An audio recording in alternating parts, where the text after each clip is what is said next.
think about the British film industry, there are many facets of it, particularly if you're an avid film fan, like I know many of us are here on our wonderful community channel, our friendship group. You do love the movies, but of course we always think of the golden age of Hollywood. But of course Britain had its own golden age, and right here behind these black doors was literally where every major British star, and sometimes Hollywood stars too, came through to be hired and, more importantly, fired. So this was the head office for Rank Films. Now, J. Arthur Rank, like myself, was a brilliant Yorkshireman. I know, bashful or what, eh? But from Kingston upon Hull, and he was very much a churchman, you know, everything was really funneled into that. He started his life out making films about the church and then to be shown in church halls. Very quickly he found that there was money in film, as it were, and then very quickly, of course, decided to set up his own film company, alongside incorporating Alexander Korda's Denham Film Studios, forming the biggest film studio in Great Britain across the United Kingdom. Not only were there film studios, editing suites, all of that sort of thing, but also the cinemas too. They literally had a stronghold on the British cinema. And it was here that so many stars, like the brilliant Diana Dors, our very own answer to Marilyn Monroe, equally the fabulous Richard Todd, aka from the Dam Busters, Kenneth More, and of course the super sex symbol from the Doctors films of the 1950s, Dirk Bogarde, all walked on this street, walked through that black door to be told exactly what they were going to be doing next. You see, they were part of a unique situation. They had 7-year contracts with Rank Film Studios. Now, not only that, J. Arthur Rank had his own charm school.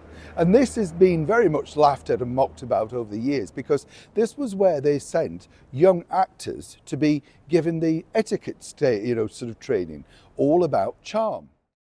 The story goes that one day he was inspired to set up the charm school when he saw Diana Dors walking alongside some stores in Knightsbridge. She was eating a bag of cherries and spitting the pips out into the pavement.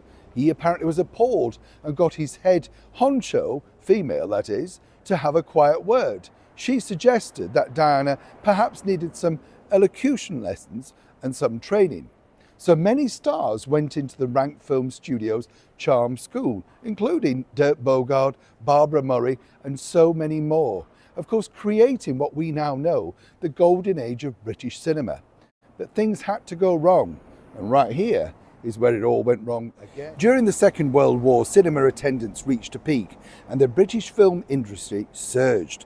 Thanks largely to Rank's contribution, his empire continued to grow, and in 1941 he took over the Gaumont British Picture Corporation. The following year he acquired Odeon Theatres. He thus controlled not only Pinewood and Denham Studios, but also that of the Gaumont British and Gainsborough Studios too.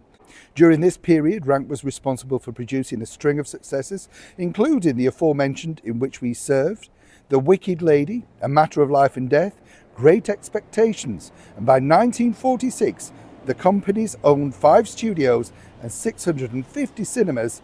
They employed a staff of over 31,000 while a turnover was 45 million. That is a lot of money in 1946. However, things started to quickly go wrong as J. Arthur took a step back, and he decided to give the running of the studios over to John Davis. John Davis wasn't a filmmaker. He didn't really feel passionately about the art of filmmaking.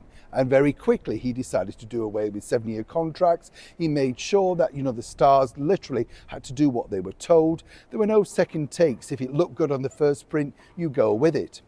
As of course cinema attendance has plummeted, all thanks to the now new invention of television, all thanks of course to the 1953 coronation of Queen Elizabeth II, well, he cut back even further.